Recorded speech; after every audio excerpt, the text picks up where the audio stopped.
Screen presenting now is good. इस कहानी की शुरुआत में टेसा नाम की एक लड़की को दिखाया जाता है जिसे बहुत ही भयानक बीमारी है और बहुत जल्दी उसकी मृत्यु होने वाली है। टेसा को ये पता है, पर मरने से पहले वो अपनी जिंदगी की हर एक ख्वाहिश को पूरा करना चाहती है। इसीलिए वो अपनी बकेट लिस्ट बनाती है और उसकी बकेट लिस्ट में एक ये भी होता है कि उसने आज तक कभी भी किसी लड़के के साथ डेट नहीं किया। वो किसी लड़के के साथ इंटीमेट होना चाहती है। इसीलिए वो अपनी दोस्त के साथ एक नाइट क्लब में जाती है जहाँ ये दोनों एक एक लड़के को अपने साथ फ्लिंग करने के लिए ले जाते हैं। टेसा उसके साथ इंटीमेट होने वाली होती है, लेकिन तभी उसकी विग निकल जाती है। दरअसल ट्रीटमेंट की वजह से उसके बाल बहुत छोटे होते हैं। लड़का थोड़ा सा अनकंफर्टेबल हो जाता है। टेसा उसे कंफर्टेबल करती है, लेकिन अब टेसा का खुद भी मन नहीं होता। इसके बाद टेसा को दिखाया जाता है जो एक रेडियो स्टेशन पर इंटरव्यू दे रही होती है और बताती है कि अब मैं अपने ट्रीटमेंट को बंद कर दूंगी, चाहे मैं कितना भी ट्रीटमेंट क्यों ना करवा लूं, लेकिन मैं अपने आने वाले वक्त को बदल नहीं सकती और वैसे भी ट्रीटमेंट बहुत पेनफुल है। अब टेसा अपनी दोस्त के साथ एक बार फिर से उसकी डेट पर जाती है जहाँ पर उसकी दोस्त एक लड़के को डेट कर रही होती है। टेसा की दोस्त ने उस लड़के को बता दिया होता है कि टेसा को खतरनाक बीमारी है और जब टेसा को बात पता चलती है तो वो गुस्से से वहाँ से चली जाती है। दरअसल टेसा नहीं चाहती कि उसकी बीमारी की वजह से कोई भी उसके साथ सिंपैथी करे। घर आने के बाद वो अपनी सभी पुरानी चीजों को जलाना चाहती है, पर उसके डैड उसे ऐसा करने से मना करते हैं। वो कहते हैं कि तुम्हारे जाने के बाद मेरे पास तुम्हारी बस यही यादें बचेंगी, लेकिन टेसा उनकी बात नहीं सुनती और अपने नेबर में जहाँ पर आग जल रही होती है वहाँ पर उन चीजों को जलाने के लिए चली जाती है। और तभी वहाँ पर एक लड़का आता है जिसका नाम एडम है। ये अभी अभी इस घर में शिफ्ट हुए हैं। टेसा उससे कहती है कि मैं तुमसे वादा करती हूँ कि जो लेटर्स मैंने जलाए थे वो कोई लव लेटर्स नहीं थे। दरअसल टेसा मजाक करती है और ठीक इसके बाद वो बेहोश हो जाती है। एडम उसे होश में लाता है और उससे पूछता है क्या तुम्हारा बीपी लो हो गया था। वो कहती है कि मैं ठीक हूँ, तुम चिंता मत करो। एडम कहता है कि अगर तुम्हारा फिर से बेहोश होने का मन हो तो दोबारा तुम यहाँ पर आ सकती हो। उसका ये मजाक टेसा को बहुत अच्छा लगता है और वो वहाँ से चली जाती है। टेसा का एक छोटा भाई भी होता है जिससे टेसा बहुत प्यार करती है। टेसा का भाई बहुत वक्त से कहीं भी घूमने नहीं गया क्योंकि टेसा के पिता जितना भी पैसा कमाते हैं वो सब का सब उसके इलाज में लग जाता है। पर टेसा ने अब अपने ट्रीटमेंट को बंद कर दिया है, इसीलिए वो अपने भाई को मार्केट ले जाती है और उसे जो जो चाहिए होता है सब अपने पिता के क्रेडिट कार्ड से खरीद लेती है। वो अपने भाई के लिए एक उड़ने वाले हेलीकॉप्टर को भी खरीदती है। उसका भाई कहता है कि काश मैं भी उड़ पाता और इसके बाद वो अपने भाई को एक जगह ले जाती है जहाँ पर हवा के प्रेशर से इंसान जमीन से यानी कि ग्रेविटी से ऊपर उठ जाता है और अब उसने अपने भाई की इस विश को भी पूरा कर दिया है। इसके बाद टेसा को भी कहा जाता है कि तुम भी ट्राई करो। हालांकि शुरू में वो ट्राई नहीं करती, पर जल्दी वो मान जाती है और अब टेसा भी हवा में उड़ना शुरू कर देती है, जिससे टेसा को बहुत अच्छा लगता है। अब अगले दिन टेसा की मॉम को टेसा के पिता से और टेसा से मिलने आना होता है, लेकिन वो लेट हो जाती है। दरअसल टेसा के मॉम डैड का डाइवोर्स हो चुका है और लेट आने की वजह से इन दोनों के बीच में आर्ग्यूमेंट्स होना शुरू हो जाते हैं, जिस बात से टेसा को बिल्कुल भी अच्छा नहीं लगता और वो उस जगह से चली जाती है। टेसा की इच्छाओं की बकेट लिस्ट में एक ये भी होता है कि वो एक बार नशा करना चाहती थी, इसीलिए अपनी दोस्त के पास जाती है जहाँ पर ये दोनों के दोनों नशा करते हैं। और जब टेसा अपने घर के पास आती है तो वहाँ पर उसे एडम मिलता है जो अपनी मॉम के साथ होता है। वो एडम को बता देती है कि उसने ड्रग्स लिया है। एडम चाहता है कि उन्हें इस हालत में कोई भी ना देखे, इसीलिए इन दोनों को अपनी कार में बिठाकर वो एक सुनसान जंगल में ले जाता है जहाँ पर टेसा की फ्रेंड गाड़ी के ऊपर बैठ जाती है। एडम उसे गाड़ी से नीचे आने के लिए कहता है, लेकिन तब तक वो देखता है कि वहाँ पर टेसा भी नहीं है। वो टेसा को चारों तरफ देखता है लेकिन उसे टेसा कहीं नहीं दिखती। इस बात से टेसा की फ्रेंड बहुत परेशान हो जाती है, जिसके बाद उसे एडम को बताना पड़ता है कि टेसा की तबीयत बहुत ज्यादा खराब है और जल्दी उसकी मृत्यु होने वाली है। ये सुनकर एडम को दुख होता है और वो उसे जंगल में अंदर ढूंढने चला जाता है और तभी वो देखता है कि टेसा एक पेड़ के ऊपर बैठी हुई है। एडम भी उसके पास चला जाता है। टेसा उसे बताती है कि मुझे यहाँ पर बहुत अच्छा लग रहा है, ना हमारे पास मोबाइल है, ना इंटरनेट और ना ही किसी तरह की कोई इलेक्ट्रॉनिक चीज। मैं नेचर के साथ हूँ जो मुझे बहुत सुकून दे रहा है। काश कि मैं अपना घर यहाँ पर बनाती। अगर मैं यहाँ पर अपना घर बनाऊंगी तो तुम मेरे साथ मेरे घर में रह सकते हो। इसके बाद ये वापस अपने घर आ जाते हैं। अगले दिन एक बार फिर से एडम टेसा के पास आता है और उसे अपने साथ एक जगह ले जाता है। दरअसल अब ये बहुत अच्छे दोस्त बन चुके हैं। ये जगह समंदर के पास होती है जहाँ पर एक बेंच होता है। ये दोनों उस बेंच पर बैठकर बातें करना शुरू कर देते हैं। एडम बताता है कि पिछले साल मेरे पिता की मृत्यु हो गई और अब मैं हमेशा अपनी मॉम के साथ रहता हूँ, उनका ध्यान रखता हूँ। टेसा पूछते क्या तुम कॉलेज नहीं जाते? एडम बताता है कि मैं जाने वाला था लेकिन मेरी मॉम फिजिकली चैलेंज्ड है, मुझे उनका ध्यान रखने के लिए हमेशा उनके साथ रहना पड़ता है।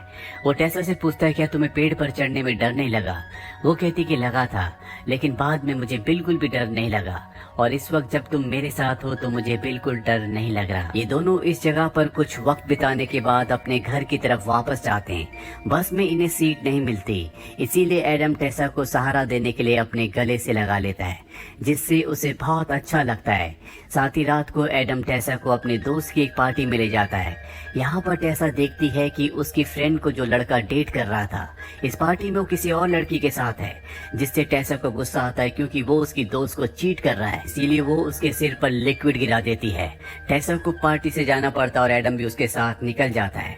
एडम के साथ वॉक करना टेसा को बहुत अच्छा लगता है। वो एडम से कहती है कि तुम अपने दोस्तों को बहुत पसंद करते हो, तुम्हें कॉलेज जाना चाहिए ताकि तुम उनके साथ रह सको। अब टेसा वापस घर आ जाती है। उसे आज एडम के साथ घूमकर पार्टी में जाकर बहुत अच्छा लगा होता है और उसके दिल में एक बार फिर से जीने की हसरत जाग उठती है। वो अपनी बकेट लिस्ट को एक बार फिर से देखती है जिसमें उसकी एक इच्छा ये भी होती है कि वो चोरी करना चाहती है। इसीलिए वो अपनी दोस्त के साथ एक आदमी को ऑब्जर्व करती है जो कि एटीएम से पैसे निकाल रहा होता है। टेसा की फ्रेंड उसे डिस्ट्रैक्ट करती है और टेसा उसका कार्ड लेकर वहाँ से निकल जाती है, पर ये उस कार्ड से शॉपिंग या पैसे नहीं निकाल पाते क्योंकि ये पिन भूल जाते हैं। इसके बाद एक मेडिकल शॉप में जाते हैं जहाँ से कुछ चोरी करते हैं, पर अब ये पकड़े जाते हैं। दरअसल टेसा की फ्रेंड ने वहाँ से प्रेगनेंसी चेक करने वाली किट को चोरी किया था क्योंकि उसे पता चल चुका है कि उसका बॉयफ्रेंड उसे धोखा दे रहा है। यहाँ पर टेसा के पिता को बुलाया जाता है जो टेसा को समझाने की कोशिश करते हैं कि उसे ऐसा नहीं करना चाहिए, लेकिन टेसा अपनी जिंदगी के आखिरी पलों में अपने मन की हर एक चीज को पूरा करना चाहती है। अब जब टेसा अपने फादर के साथ घर जा रही होती है तो एडम उसे देख लेता है। वो बाइक उनकी गाड़ी के आगे रोक लेता है। टेसा अपनी गाड़ी से उतरकर उसकी बाइक में बैठ जाती है। हालांकि टेसा के फादर ऐसा नहीं चाहते, लेकिन टेसा एडम के साथ निकल जाती है और ये दोनों के दोनों बीच के किनारे बाइक चलाते हैं और रात होने पर यहीं पर ये बोन फायर करते हैं। एडम टेसा से पूछता है कि तुम्हारी क्या इच्छा है? वो बताती है कि जब मेरी मृत्यु हो तो पूरी दुनिया एक पल के लिए थम जाए और हर कोई मुझे जाने। एडम कहता है कि तुम्हारी इच्छाएं बहुत बड़ी हैं। ऐसा कहती है कि इतनी बड़ी भी नहीं है, मैं चाहती हूँ कि लोग मुझे जाने। ये दोनों यहाँ पर बहुत सारी बातें करते हैं, एक दूसरे के साथ बहुत अच्छे पल बिताते हैं और इन्हीं पलों में एक पल ऐसा आता है जब एडम टेसा को किस करने वाला होता है, लेकिन वो कुछ सोचकर रुक जाता है। टेसा समझ जाती है कि एडम उससे प्यार करता है और उसे इस बात का बुरा लग रहा है कि उसकी मृत्यु होने वाली है। टेसा एडम से कहती है कि तुम चाहकर भी मुझे बचा नहीं सकते और इसके बाद वो वापस अपने घर आ जाती है जहाँ टेसा के पिता उसका इंतजार कर रहे होते हैं। वो टेसा के लिए परेशान होते हैं। टेसा के पिता ये कभी नहीं चाहते कि वो किसी भी लड़के के करीब जाए, वो नहीं चाहते कि वो हर्ट हो जाए। टेसा की तबीयत एक बार फिर से खराब हो जाती है और अब टेसा की पूरी फैमिली यानी कि उसकी मॉम भी यहीं पर आ चुकी है। ये सब टेसा को खुश करने के लिए क्रैकर चलाते हैं। इनका नेबर एडम भी ये सब कुछ सुन रहा होता है और वो टेसा से मिलने के लिए जाता है। टेसा उससे पूछती है कि ज्यादा से ज्यादा क्या हो जाएगा अगर हम दोनों एक दूसरे के करीब आ गए। एडम कहता है कि मैं हर्ट हो जाऊंगा। टेसा कहती है वैसे भी हम हर्ट हो रहे हैं क्योंकि टेसा भी उससे बहुत प्यार करती है और इसके बाद ये पहली बार एक दूसरे को किस करते हैं। अगली सुबह दिखाया जाता है कि टेसा बहुत खुश है क्योंकि वो हमेशा से चाहती थी कि वो किसी लड़के से प्यार करे और अब उसकी जिंदगी में एडम है। इसके बाद टेसा अपनी दोस्त के साथ हॉस्पिटल जाती है क्योंकि वो प्रेग्नेंट है और वो इस बच्चे को जन्म नहीं देना चाहती, वो अबॉर्शन करवाना चाहती है। टेसा उससे कहती है कि तुम्हें ऐसा नहीं करना चाहिए। वो कहती है कि मेरे पास कोई भी ऑप्शन नहीं है। टेसा को इस बात से अच्छा नहीं लगता क्योंकि वो चाहती है कि उसका बच्चा इस दुनिया में आए और वहाँ से चली जाती है।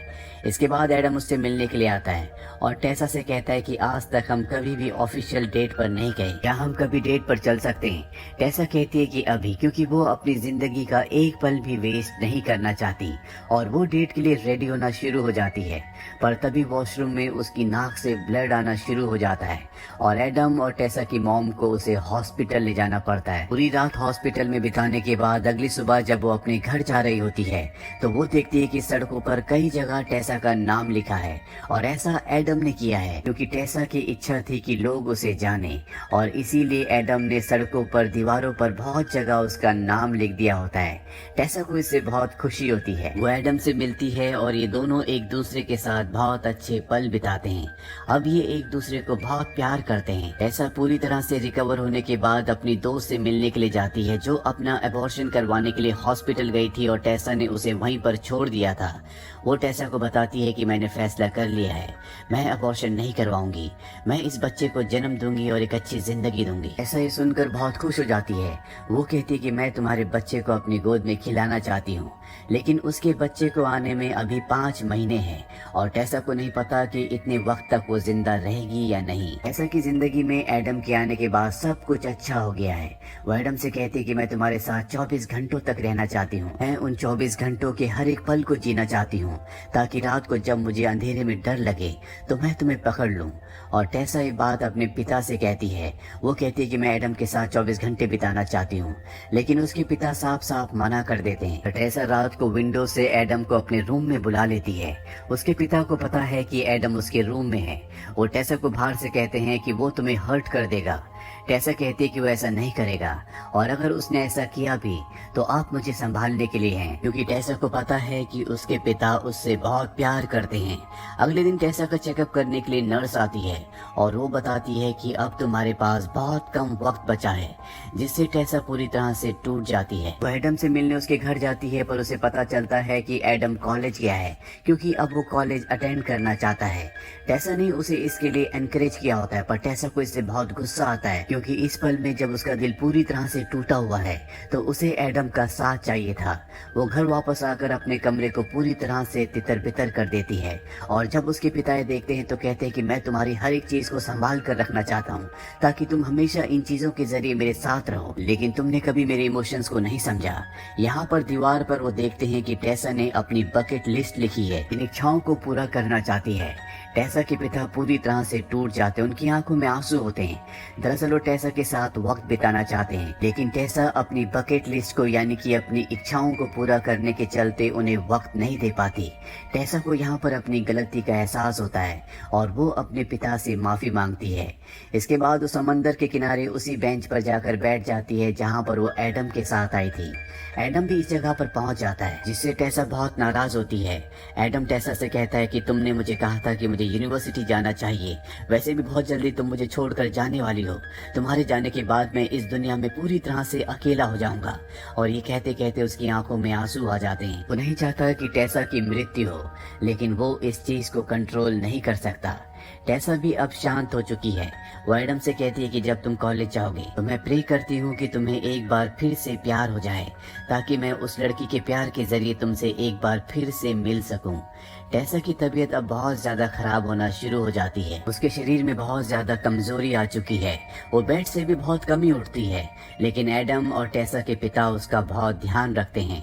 और एक दिन जब उसके पिता कंप्यूटर पर कुछ काम कर रहे होते हैं तो टेसा उनके लिए जॉब ढूंढना शुरू कर देती है। वो कहती है कि मेरी वजह से आपने अपने बहुत सारे काम नहीं किए, मैं चाहती हूँ कि मेरे जाने के बाद अपनी जिंदगी को आप नॉर्मल तरीके से जिए। टेसा के दिन अब इसी तरह से गुजरना शुरू हो जाते हैं। वो जब अपने परिवार को देखती है तो उसकी आंखों में आंसू आ जाते हैं क्योंकि वो इन लोगों को छोड़कर नहीं जाना चाहती, वो जीना चाहती है, पर अब उसका वक्त शायद खत्म हो चुका है। और एक रात को उसे सपना आता है कि वो गिर रही है और डर कर उठ जाती है।